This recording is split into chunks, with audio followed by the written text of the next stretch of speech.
గారిని మాట్లాడవలసింది కోరుతూ ఆహ్వానిస్తున్నాం. కార్యక్రమాన్ని ఏర్పాటు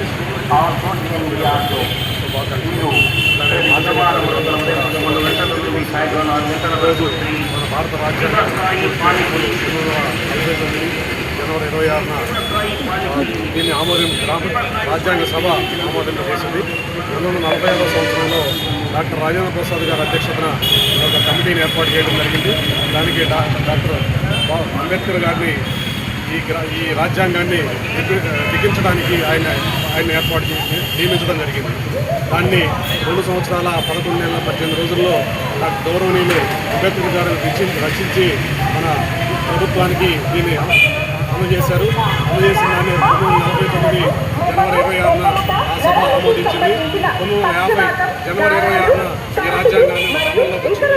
అప్పటి నుంచి రాజ్యాంగంలో ఏదైతే పొందుపరిచారో స్వేచ్ఛ, సమానత్వం, సోదరత్వం అందరికీ అందాలని, అందరికీ అందుబాటులో ఉండాలని చెప్పేసి ఏదైతే సూచించారో ఈ ప్రభుత్వాలు అమలు చేస్తూ వస్తున్నాయి. అందరికీ ఈ ఫలాలు అందించాలని, అందించడానికి అన్ని ప్రభుత్వాలు కృషి చేయాలని చెప్పేసి అందరినీ కోరుకుంటూ ఈ అవకాశం ఇచ్చినటువంటి ఈ సభకు ఈ సభ్యులందరికీ కూడా ధన్యవాదాలు తెలియజేస్తూ ముగిస్తున్నాను.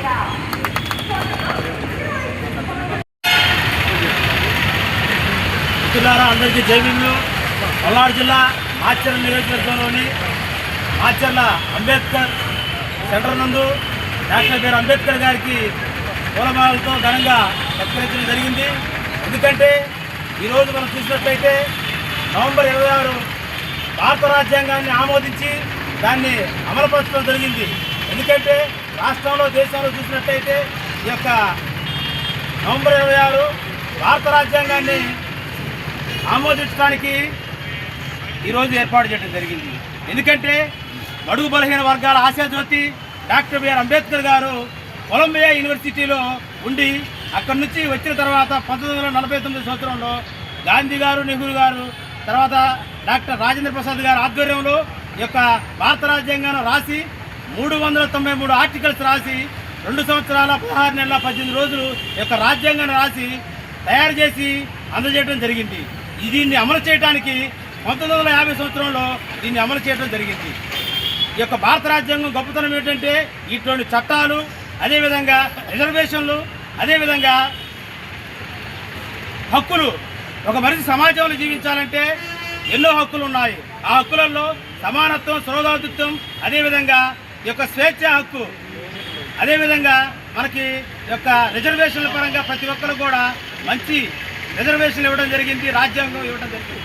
అదేవిధంగా ప్రతి ఒక్కరు కూడా భారత రాజ్యాంగం పట్ల గౌరవంగా ఉండి రాజ్యాంగం యొక్క పరిపాలన విధానంలో యొక్క రాజ్యాంగాన్ని అనుగుణంగా ప్రతి ఒక్కరు సంక్షేమ సేవా సంఘం రాష్ట్ర అధ్యక్షుడిని, అలాగే పల్నాడు జిల్లా SC ST business and marketing committee member.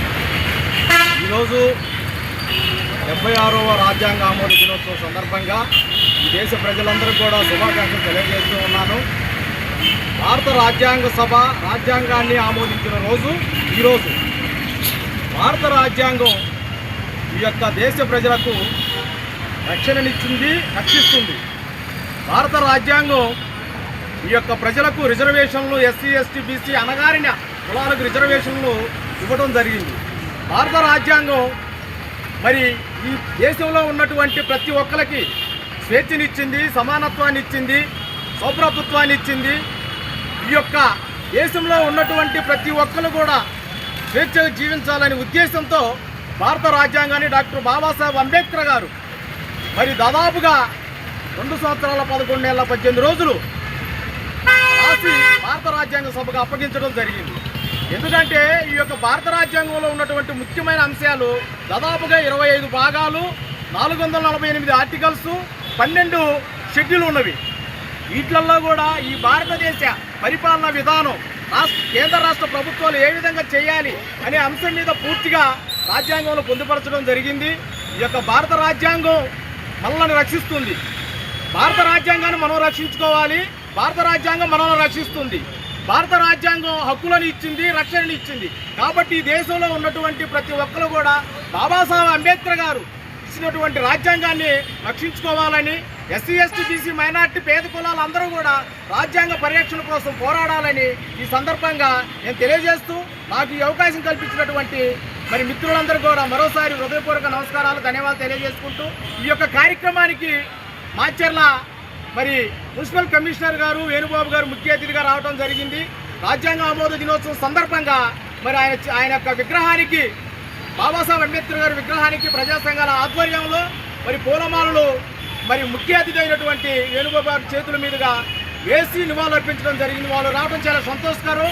మరి వారు ఈరోజు బాబాసాహెబ్ అంబేద్కర్ గారి విగ్రహానికి మరి పూలమాలతో నివాళులు అర్పించడం చాలా ఘనంగా మాకు ఉంది. కాబట్టి ఈ సందర్భంగా ముఖ్య అతిథి అయినటువంటి వేణుబాబు గారికి మా అందరి తరపున, ప్రజా సంఘాల అందరి తరపున హృదయపూర్వక నమస్కారాలు, ధన్యవాదాలు తెలుపుకుంటూ ఈ యొక్క సందర్భాన్ని బట్టి మరి మా మిత్రులు అప్పారావు గారు మాట్లాడవలసిందిగా కోరుతా ఉన్నాం.